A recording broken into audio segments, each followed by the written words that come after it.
Jesteśmy w mojej pracowni w Krakowie.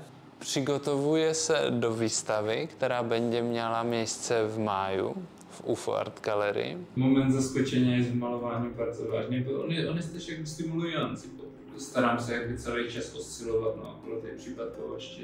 Przypadkowość jest stalością, tak? Że to jest jakby poszukiwać, co jest w naszej rzeczywistości najbardziej prawdziwe, tak jest to właściwie jakaś taka zmiana, że coś jest w ciągłej transformacji, a ta przypadkowość de facto to manifestuje.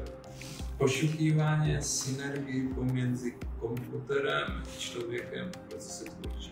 Bo akurat wtedy, dokładnie w czasach, gdy kończyłem tą pracę doktorską, tak właśnie wtedy mi przyszło do głowy, że trzeba coś takiego zrobić. Wtedy naprawdę jakby ta synergia będzie taka rzeczywista, bo w momencie jak coś fizycznie nie będzie mieszało tym brudnem, to ta synergia jest jakby taka, że sama ta maszyna cię zmusza do tej synergii. Po prostu ci kręci tym obrazem w czasie malowania i to takie bardziej prawdziwe. Ale tutaj jednak jak maluje się, zacznie ci to kręcić, no tak już to ma wpływ na to, jak się ci tam właśnie ta farba rozteka.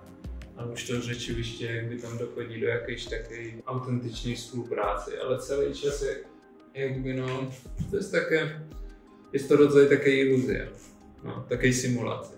Bo cały czas jakby tam nie ma rzeczywiście, ten komputer nie ma jakąś taką chęć, no nie? On po prostu kręci, bo kręci, nie ma coś takiego, że on czuje, żeby chciał teraz zakręcić mnie obrazem i dlatego mnie zakręci.